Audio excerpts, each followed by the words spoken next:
Kaixo lagunak, hartza martza naiz eta berriz ere kalera noiz eta nolatera azalduko dizuet. Badakit, etxetik atera gabe, egun asko igarotzen ari zaretela. Hartzuk ere, noguro etxean gelditzen gara atera gabe. Gizakiek horri deitzen diozue, hibernatzea. Entzun dudanez, haurrak kaleratera izango zarete apirilaren 26tik aurrera. Orain, udaberria denez eta gero egiten duenez, hartzak ere aterako gara. Gogotsu gaude etxetik ateratzeko.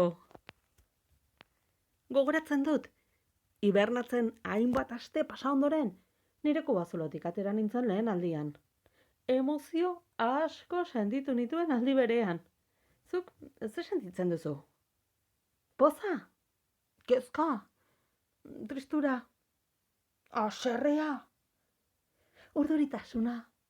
Ilusioa? Lasaitasuna? Beldurra?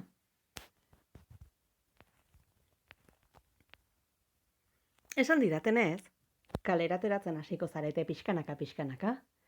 Aurrak lehenbizi oso arduratsuak zaretelako. Baldakizu zer den arduratsua izatea. Gauzak, tentuz egitea, geure burua eta besteak zaintzeko. Amalurra zaintzeko, gauzak zakarrontzira botatzen dituzunean bezala. Baita, norbait lo dagoenean, baxu hitz egiten duzunean bezalaxe. Edo birusa eskutsatzeko, etxean hainbeste egunez geratzean bezala. Zoragarria da, zuek etxetik atera izatea, baina garrantzitsua da, birusaren gandik babesteko, aro batzuk jarraitzea. Nahi alduzue etxetik babestuta nola atera zaitezketen azaltzea. Egunean, ordu bete atera.